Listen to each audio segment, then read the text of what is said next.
कुछ भी करते हो हमेशा तुमको रिसर्च कर लेना चाहिए 4-5 जगह से 5-6 जगह से कम रिलायबल सोर्स है कम से कम।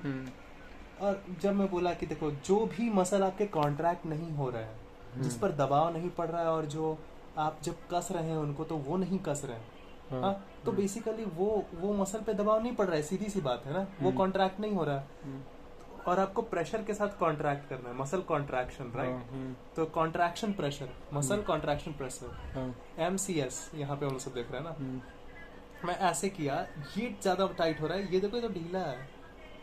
हाँ वही मैं भी सोचता था। तो ये हो रहा है ना टाइट, लेकिन जब मैं उंगलियों से इसको ये कर रहा हूँ तब ये टाइट हो रहा है, ठीक है। तो अगर मतलब मैं उंगली से ये इस प्रकार का प्रेशर उंगली से कब कब पड़ता है, जब मैं उंगलियों से लटकता हूँ, या कुछ खींचता हूँ, हाँ, जब मैं उंगलियों से कुछ खींचता हूँ, जब ये वाली बोन ये ऐसे होके जब ये ऐसे उठता है ना, तब जब उंगलियों पे प्रेशर पड़ता है इस ओर से, तब ये देखो ये कस जा रही है। तो मतलब इसी प्रेशर को बढ़ाते जाना है किसी तरीके से। और जब मैं उंगलियों से लटकता हूँ तो यही होता है। तो उंगलियों से लटक जाओ तो ये कोई ये नहीं होता है, वो एक्टिविटी मैं कल खींच रहा था देखो आप, हाँ वही बोला ना कि ये वाला मसल आप क्या करते हो, ये वाला हाथ का मतलब ये वाला मसल पॉप आउट हो रहा था, ये नसें दिखने लगती है उसके देख रहे हो ना। तो कुछ मैं करता भी नहीं हूँ तब भी। तो ये है कि ये टेस्ट करने की बात है जीवन में हर चीज। तो जो आपको तो एक्चुअली सिंपल बहुत ये फंडामेंटल रूल है, contraction did that muscle contracted, pressure पड़ा था कि नहीं पड़ा था। जब मैं स्पिट में पूछता था 2021-22 में कि प्रेशर हुआ था कि नहीं हुआ था, मैं बस यही पूछूंगा चाहे कहीं से भी हो, और स्ट्रॉन्ग था कि नहीं, स्ट्रॉन्ग प्रेशर थ्रेट किया था कि नहीं किया था। वैसे ही मैं ये पूछता कि यहाँ पे मसल देखो ये वैसे ही बस रखने से ही अभी ऐसे होने लगता है, क्योंकि मैं कभी तब ही नहीं था कभी, ठीक है। वैसे पूछूंगा मैं मसल कॉन्ट्रैक्ट हुआ था कि नहीं हुआ था, बस वही कट। अच्छा ये फंडामेंटल है, मसल कॉन्ट्रैक्शन, जो ये मसल कॉन्ट्रैक्शन लोड, जो बॉडी बिल्डिंग का ना, रिट्रैक्शन लोड। अब पूरा तुमको स्ट्रेचिंग करना है तो धीरे धीरे तुमको स्ट्रेच पे भी तुमको लोड तुमको देना पड़ता है, राइट। तो वो भी पेन करता है, और मसल को कॉन्ट्रैक्ट करते हो तो भी पेन होता है। तो दोनों थोड़ा बहुत पेन, थोड़ा झलते रिट्रैक्ट करोगे, स्ट्रेच करोगे तो मोबिलिटी बढ़ जाती है ना, है कि नहीं। क्योंकि जब तुम एक मसल को कॉन्ट्रैक्ट कर रहे हो, देखो जब तुम एक मसल को कॉन्ट्रैक्ट कर रहे हो ना, उसका जस्ट अपोजिट रिट्रैक्ट हो रहा है। अगर ये कॉन्ट्रैक्ट हो रहा है तो इसका अपोजिट प्लेट रिट्रैक्ट हो रहा है। अगर ये कॉन्ट्रैक्ट हुआ, देखो दिस इज अ कॉन्ट्रैक्शन ना, तो इसका देखो इसका अपोजिट रिट्रैक्ट हो गया। तो वैसे ये कॉन्ट्रैक्ट हुआ तो इसका देखो ये स्ट्रेच हो गया।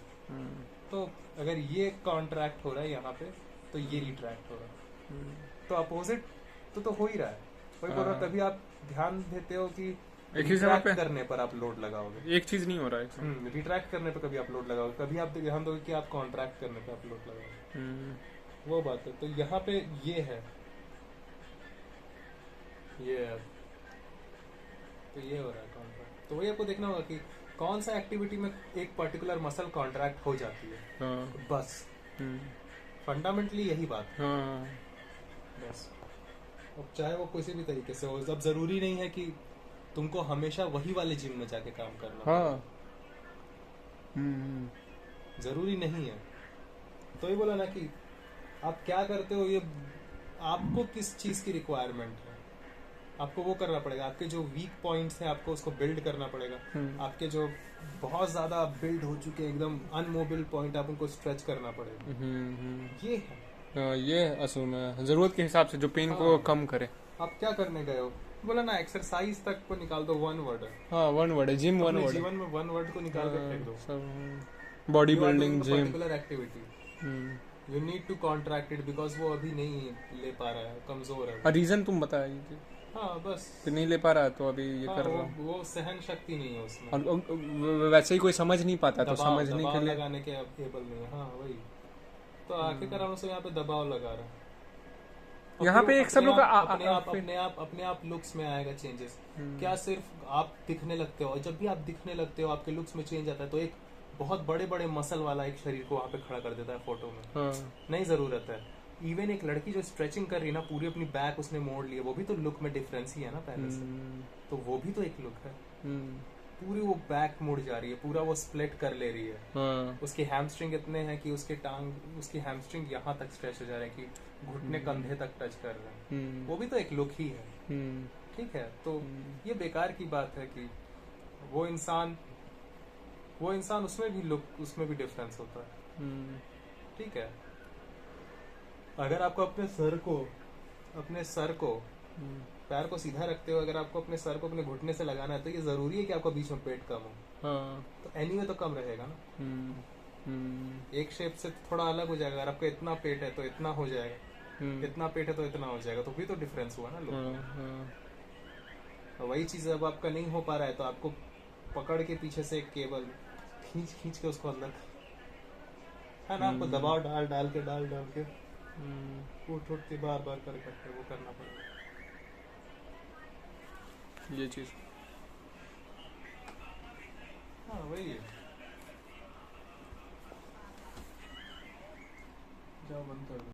ठीक है, प्रोनेटर टेरेस जो एक मसल होती है, प्रोनेटर टेरेस जो होती है यहाँ पे फोरआर्म्स में होती है मसल, ये वाली, तो डंबल से लेकर ये करो। ठीक है, और हमारे फाइट वाले में भी ये हो जाता है। मैं क्या होता है, चावल के अंदर हाथ घुसा के पूरा रोटेट करो। हाँ, हो जाता। हाँ, ये जो होता था ये ओकिनावा में, कराटे में, ये तुम यहाँ इस तरह तुम प्रेशर तुम लगाते हो और मैं ये करता हूँ, और फिर तुम ऐसे करते हो, फिर मैं ये करता हूँ, फिर तुम ऐसे करते हो, फिर मैं ये करता हूँ। Remember this exercise martial art में होती है। तो ये क्या हो रहा है, ये मैं इसलिए कर रहा हूँ, और ऊंची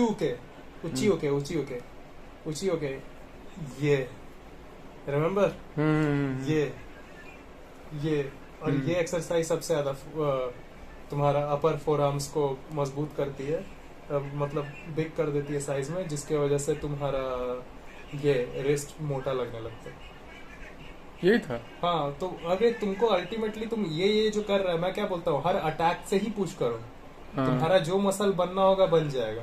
और दैट्स व्हाई यू सी कि जैकी चैन अलग से ज्यादा आपको वर्कआउट करते हुए नहीं दिखते हैं। सिर्फ जवानी में करता था वो भी फ्लेक्सिबिलिटी ज्यादा होता था, उसमें उतना कार्डियो करता था कि मसल बनना नहीं है, मजबूत होना है। फिर उसका इतना चौड़ा कैसे हो गया? क्योंकि वो बस जो उतना काता करता है, वो उसी को फिर वेट ऐड करके उसको करने लगता है। अच्छा। तुम सिर्फ कुछ मत करो, तुम जो अपना कराटे का जो होता है, शैडो बॉक्सिंग का जो सारा टेक्निक होता है ना, वो जो आता है रेत हाथ में बांधने वाला, तुम हाथ में किसी तरह से एक ऐसा वेट होना चाहिए कि तुम्हारे हाथ भारी हो जाए। अल्टीमेटली तुम्हारे हाथ भारी हो जाए, फिर तुम बस काता कर लो उसके साथ, और फिर तुम छोड़ो 5-6 बार अपना जो भी तुम्हारा काता होते हैं मार्शल आर्ट, या फिर जो भी तुम अपना करते हो बिना किसी एक और इंसान के, जो अकेले जो करते हो टेक्निक्स को, उनको बार बार तुम एक ही टेक्निक को तुम बार बार तुम कर रहे हो, एक ही टेक्निक को बार बार कर रहे अब तुम वही टेक्निक को वजन ऐड करके करो कि तुम वो जो टेक्निक, वो जो पर्टिकुलर है एक्शन, उसमें किसी न किसी थ्रेड पर प्रेशर अप्लाई करना होता है मार्शल आर्ट में। तुम जो प्रेशर अप्लाई कर रहे हो ना, हाँ, अगर ये है फॉर एग्जांपल, तुम इस एरिया से प्रेशर अप्लाई कर रहे हो, यही बिना रेजिस्टेंस के मत करो, यहाँ पे प्रेशर अप्लाई। मान लो ये है तुम्हारा, विंग चन में होता था ये वाला टेक्निक, ताई ची में होता है ये, यहाँ पे रखो, तुम अब उसको नीचे की ओर धकेलो, फिर ऊपर में लाया, फिर करो, फिर ऊपर में लाया, ये रेजिस्टेंस के साथ हो रहा है ना। इस वजह से पार्टनर के साथ ओकिनावा मार्शल आर्ट सारे ट्रेनिंग करते हैं, इसीलिए सारे मार्शल आर्टिस्ट लोगों के भी मसल्स हो जाते हैं। अच्छा। जब तक रेजिस्टेंस ऐड नहीं करोगे तो मसल नहीं। हाँ, वो जो फ्लाइंग किक मारते हो तुम लोग सब, अब टेक्निक का नाम मैं नहीं लेता हूँ कि आखिर अब फीट प्रेशर है। जब फ्लाइंग किक मारते हो, हाँ, अपने पीछे 10 किलो का बैग लेके फ्लाइंग किक मारो, तब हो जाएगा तुम्हारा मसल अपने आप। तुम देखोगे तुम्हारा सारा का सारा मोटा होने लगा है, चौड़ा होने लगा है अपने हाथ पर। एक पर्टिकुलर कटिंग नहीं आएगा उसमें, मतलब कि कट बोलते हो जिसको तुम लोग सब, वो नहीं है जैसे कि पहलवान का होता है ओवरऑल, क्योंकि ये सारी के सारे ओवरऑल मसल्स लग रहे हैं, डेवलप हो रहे हैं उसमें, समझ रहे हो? वो इस वजह से सबसे पहले वो उस पर भी डिपेंड करता है कि किसके बॉडी कितना ज्यादा फैट होल्ड करता है, वो उस पर भी डिपेंड करता है कितना परसेंटेज फैट है किसका। लेकिन मैं जब ऐसा करता था तो मेरा देखता था कैसा था मसल, पहलवान के जैसा, पहलवान टाइप हाँ, बड़ा बड़ा हाँ, बड़े बड़े हो जाते हैं मसल। वो इसीलिए क्योंकि ओवरऑल बॉडी पे दम लग रहा है।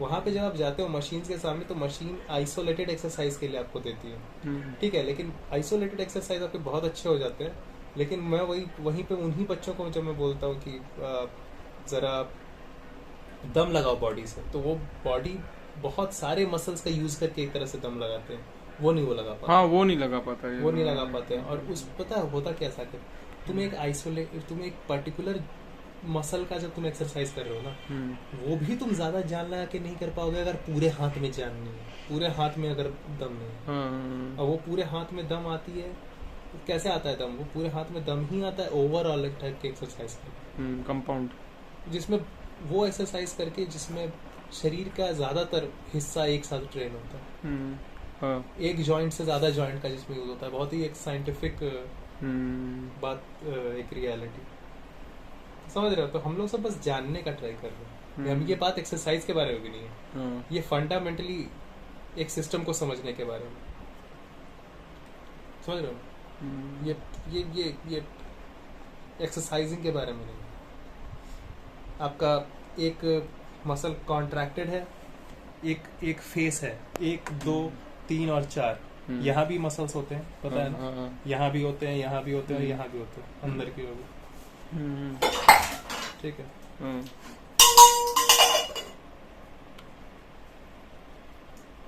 चार्जर कहाँ है रे? उठा दूं क्या? क्या? कोई बात नहीं,